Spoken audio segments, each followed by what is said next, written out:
অনেক দিন পর শাড়ি পরলে মনটা যেন খুশিতে ভরে ওঠে। আমার কিন্তু শাড়ি পরতে খুবই ভালো লাগে, কিন্তু সবসময় শাড়ি পরে থেকে কাজকর্ম করা আমার এটা খুবই অসহ্য লাগে। তো তার জন্য আমি শাড়িটা পরতে চাই না, কিন্তু শাড়ি পরতে খুব ভালো লাগে। আর শাড়ি পরলে নারীকে কিন্তু শাড়িতেই বেশি মানায়, পরলে খুবই সুন্দর লাগে, সেটা সবাই জানো।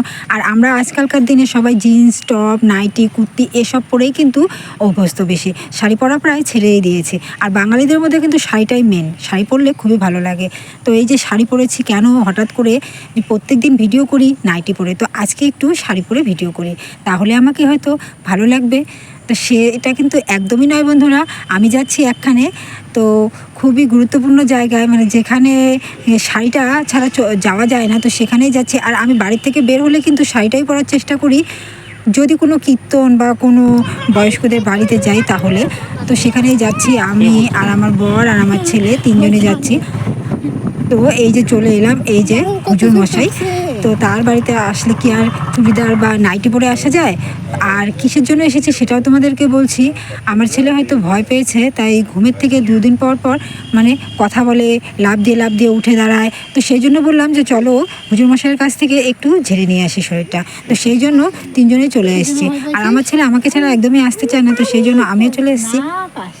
আমার শরীরটাও একটু ঝেড়ে নিলাম, যে যদি ভয় টয় লেগে থাকে। তো সেই জন্য এই যে আমরা তিনজনে চলে গেছিলাম, এখন সোজা চলে এসেছি বাড়িতে। এই যে জলটা, এই জলটা কিন্তু পড়ে দিয়েছে, এই জলটা 3 দিন খেতে হবে। আর একটা করে জাপ করে দিয়েছে, সেই জাপটা হাতে বাঁধতে হবে, ছেলেদের ডান হাতে আর মেয়েদের বাঁ হাতে। তো সেই জাপটা বেঁধেছি, আর এই জলটা 3 দিন খেতে হবে, তাহলে যত ভয় ডর আছে সব কেটে যাবে। আর আমাদের পাড়ায় কিন্তু উনিই একমাত্র, উনি ছাড়া আর কেউ নেই। আর ওনার বাড়িটা আমাদের বাড়ি থেকে খুব একটা বেশি দূর নয়, কাছাকাছিই আছে। তো ওই যে বললাম না যে একটু বয়স্ক বা কীর্তন বা কোনো অনুষ্ঠানে গেলে শাড়ি ছাড়া আমি যাই না, তো সেই জন্য শাড়িটাই পরে নিয়েছিলাম। যাই হোক, সব কাজকর্ম সেরে রাত হয়ে গেছিলো, রাত্রে খিচুড়ি বানিয়েছিলাম, সেটা তোমাদের সঙ্গে শেয়ার করা হয়নি, ঝুনা খিচুড়ি করেছিলাম, তো সেটা শেয়ার করিনি। সকালবেলা সে ভিডিও নিয়ে চলে এলাম সোজা তোমাদের সামনে।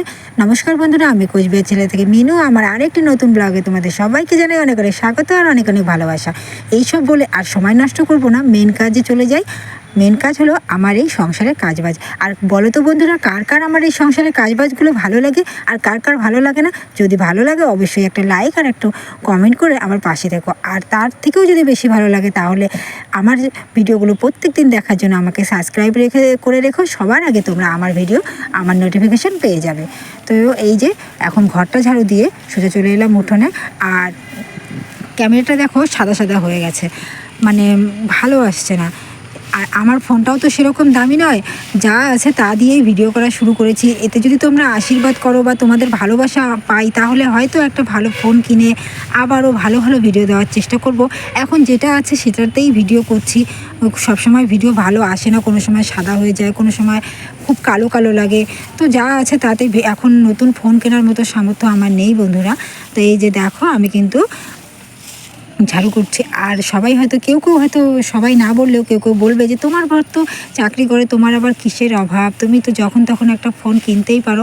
কিন্তু যার যারটা শেষেই বোঝে বন্ধুরা, যে কেউ কারোটা কিন্তু বোঝে না। একটা সংসারে যদি একজন কামাই করে, সবাই যদি বসে বসে খায়, তাহলে তার ফ্যামিলিতে কতটা চাপ পড়ে সেই লোকটার উপর, কিন্তু সেই লোকটাই জানে। তো আর আমি কখনোই চাপ দিয়ে কিছু নিতে চাই না। আর সব থেকে বড় কথা, আমার কারো কাছ থেকে কিছু নিতে খুব সংকোচ বোধ হয়, সেটা স্বামী হোক আর বাবা মাই হোক। আমি বিয়ের আগেও আমি কোনোদিনও বাবা মার কাছে হাত পাতিনি, আর এখন বিয়ে হওয়ার পরেও আমি কোনোদিনও স্বামীর কাছে হাত পাতি না। আমি যতটুকু পারি নিজে উপার্জন করে নিজের টাকায় চলার চেষ্টা করি। হ্যাঁ, অনেকেই আছে যারা স্বামীর টাকায় ফুটনি করে, আমি কিন্তু একদমই তা না। আমি স্বামীর টাকায় কোনোদিনও ফুটনি করি না। হ্যাঁ, স্বামী নিজে ইচ্ছা করে যা দেয়, আমি কোনোদিনও বলি না যে আমাকে এটা দিতে হবে, এটা করতে হবে, আমার এটা চাই, এরকম কোনো আবদার আমার নেই। হ্যাঁ, যদি আমার ইচ্ছে হয়, আমার এটা খুব ভালো লেগেছে, আমাকে করতেই হবে, তাহলে আমি নিজে চেষ্টা করি। আর সবাই বলবে যে তুমি নিজে কীভাবে করো, তুমি তো কোনো ইনকাম করো না। দেখো বন্ধুরা, তোমাদেরকে তো আমি যতটুকু আমি ক্যামেরার সামনে ধরে তোমাদেরকে দেখাই, তোমরা ততটুকুই করো। এর বাইরেও যে আমি কিছু করি সেটা কিন্তু তোমাদেরকে দেখাই না। হ্যাঁ, হয়তো এর আগে তোমরা আমার যারা প্রত্যেক দিনের ভিডিও দেখো, তারা হয়তো জানতে পারবে আমি মশারি সেলাই করতাম, তারপর সেলাইয়ের কাজ জানতাম, আর সেলাইও করতাম। কিন্তু এখন মশারির কাজটা বন্ধ হয়ে গেছে। তো পুজোর পর আবার দেবে, তখন আবারও জোরদার মশারির কাজ শুরু হবে। আর দিনে 10টা মশারি সেলাই করা কিন্তু কোনো ব্যাপার না। 10টা মশারি সেলাই করলে 100-150 টাকা কোনো ব্যাপারই না। আজ পর্যন্ত আমার ফোনের বিল আমিই ভরি। আমি কোনোদিনও আমার বরকে চাপ দিই না যে আমাকে তুমি ফোনের বিল ভরে দাও। হয়তো বলবে যে লক্ষ্মীর ভাণ্ডার পাও, অন্নপূর্ণা ভাণ্ডার পেয়েছো, তার জন্য তো তোমার এত ফুটুনিগিরি। একদমই না। লক্ষ্মীর ভাণ্ডার তো 500 টাকা করে দিত। আমরা যখন জেনারেল ছিলাম তখন 500 টাকা করে দিত। তারপর তো 1500 টাকা তো কিছুদিন হলো হয়েছে, শুধু 2 মাস না 1 মাস পেয়েছি, আর তো পাইনি। আর অন্নপূর্ণা ভাণ্ডার তো হয়েছে মাত্র 1 মাস পেয়েছি, আর তো গত মাসেও পাইনি। তো সেটা দিয়ে কি আর চলা যায়? যদি পাই তো ভালো কথা, আর যদি না পাই তো নেই। হয়তো পেতেও পারি, আবার নাও পেতে পারি। অনেকেই বলছে যে তোমার বর তো চাকরি করে, তাই তোমাকে অন্নপূর্ণা ভাণ্ডার দেবে না। যদি না দেয় তাহলে তো কোনো কিছু করার নেই, তাই না?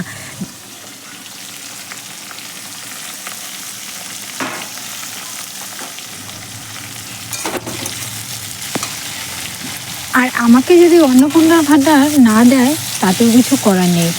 তো আর বলেছে যে স্বামী চাকরি করলে তার বউ নাকি পাবে না। তো স্বামীর চাকরির বেতনটা দেখতে হবে। হ্যাঁ, তার বেতন যদি 50,000-এর উপরে হয় তাহলে যদি তাকে না দেয় তাহলে কিন্তু ঠিক আছে। আমার বর কিন্তু 50,000 টাকা পায় না, এতটুকুনি তোমাদেরকে জানালাম। কথা বলতে বলতে আমি সোজা চলে এসেছি রান্নাঘরে। আর আজকে করেছি হলো করলার শুকোত। আর করলার শুকোত করেছি, এখানে বলে এটাকে কচুরমুখী আর আলু দিয়ে ডাল করেছি। এত সুন্দর লাগে, তার মধ্যে যদি একটু মাছ দাও তাহলে যে এত টেস্টি হয়, মানে খেতে ইচ্ছে করে। আমার তো খুব ভালো লাগে। তো এই বলে যে সবার ভালো লাগবে তা কিন্তু একদমই নয়। তো আমি কিন্তু এক হাতেই সব কিছু করে রেডি করে এই যে আমার হয়ে গেছে। আর প্রত্যেকটা মেয়েরই কিন্তু একটাই কর্ম, সকালবেলা উঠে আর কিছু করো না করো রান্না করো। কিন্তু বিয়ে হয়েছে আজকে 7 বছর, 8 বছরে পড়তে চললো, আজ পর্যন্ত আমি একটা দিনও বসে খেতে পারিনি শ্বশুরবাড়িতে এসে। এটা আমার সবথেকে বড় দুঃখ। মানে একটা বেলা আমার হাতের রান্না পড়েনি। কোনো দিনও ইচ্ছে করে যে আমাকে কেউ যদি আজকের দিনটা বসিয়ে খাওয়াতো। হ্যাঁ, খাওয়াই। যেদিন আমার শরীরটা অসুস্থ থাকে সেদিন আমার বর রান্না করে। আরে বাবা, সেদিন তো আমি খেতেই পারি না, তাহলে আমি সেদিন কি খাবো? শরীর অসুস্থ থাকলে কেউ বেশি করে ভাত খেতে পারে, সুস্থভাবে ভাত খেতে পারে? একদমই না, খেতেই ইচ্ছে করে না। তো এই হচ্ছে ব্যাপার। তারপর রান্নাবাড়ি সেরে চলে গেলাম সোজা ছেলেকে স্কুল থেকে আনতে। আর এখানে সব বান্ধবীরা বসে আছি। বান্ধবী বলতে সব বাচ্চার মায়েরা, সবাই বসে ছিলাম। তারপরে ছেলে বের হলো, নিয়ে চলে এলাম। আর নিয়ে এসে ভাত খাওয়া দাওয়া করে রেস্ট নিয়ে আবারও এক গাদা কাপড় নিয়ে বের হয়ে পড়লাম। এখানে আছে সকালবেলা তো তোমরা দেখতেই পেলে বিছানার চাদর, তারপর বালিশের কভার এগুলো খুলে রেখেছি, ওগুলোই ধোবো। আর হলো আমার শাশুড়ি মায়েরও বিছানার চাদরটা খারাপ হয়ে গেছে, নোংরা হয়ে গেছে, সেটাও ধোবো। এইগুলো নিয়ে এখন বেরিয়ে পড়লাম ধোয়ার উদ্দেশ্যে। তো ধুয়ে দেবো। আর আকাশটাও কিন্তু মেঘলা করেছে, তবুও মেঘলা হলেও রৌদ্র ওঠার চান্স আছে। একটু বৃষ্টি হয়ে 2 দিন ধরে তো দেখছি একটু করে বৃষ্টি হয়ে পরিষ্কার হয়ে যাচ্ছে। তো সেই জন্য সেই সাহস করেই ধুলাম আর কি। না হলে না, বৃষ্টির মধ্যে যদি ধুয়ে দাও কেমন একটা গন্ধ করে, আর শুকায় না, সেই গন্ধটা একদমই সহ্য হয় না। মনে হয় যে থাকে, এর থেকে না ধোয়াই ভালো। তো এই যে দেখো ধুয়ে দিয়েছি। আর আকাশটাও কিন্তু মেঘলা, এখনই বৃষ্টি একটু নামবে, ছিটেফোঁটা বৃষ্টি হবে, তারপর আবার ঠিক হয়ে যাবে। না, সকালবেলা বৃষ্টি আসে বাবা, যাস না। না, এই যে দেখো জামা কাপড়গুলো মেললাম, ধুয়ে দিলাম মাত্র, আর বৃষ্টি এসছে। আর এগুলো আমার সকালবেলার, তো এগুলো তুলে নিয়ে যাই। আর ওগুলো এখনই ধুলাম, তো বৃষ্টি হলেও হবে। এই যে এই জামা কাপড়গুলো এখনই ধুয়ে দিলাম। আমার শাশুড়ি মায়ের বেডশিট, আমার বালিশের কভার, এই যে সব এখনই ধুলাম। আর এখনই বৃষ্টি আসতে হলো, দেখি কতটুকু বৃষ্টি আসে। মেলানো থাক, এখনই ধুলাম, তুলবো না। আজকে বড়বাবু বাড়িতেই আছে, তাই বসে পড়েছে কাজে। আর ও বাড়িতে থাকলে একদমই বসে থাকে না, সবসময় নিজের কাজ নিয়ে ব্যস্ত থাকে। আর এগুলো ডিউটির থেকে অর্ডার এসছে, এই কাজগুলো কমপ্লিট করে দিতে হবে। আর 2টো অর্ডার এসছে, একদিনই দিতে হবে, ভীষণ চাপে আছে।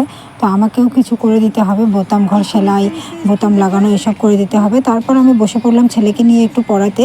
আর এই লেখাগুলো লিখতে দিয়েছিলাম, এই যে লিখেছে। আর একটু লিখেই বাস শুয়ে পড়েছে, বলেছে যে আর পড়বো না। ওর বাবার ফোন নিয়ে ফোন দেখা শুরু করে দিয়েছে।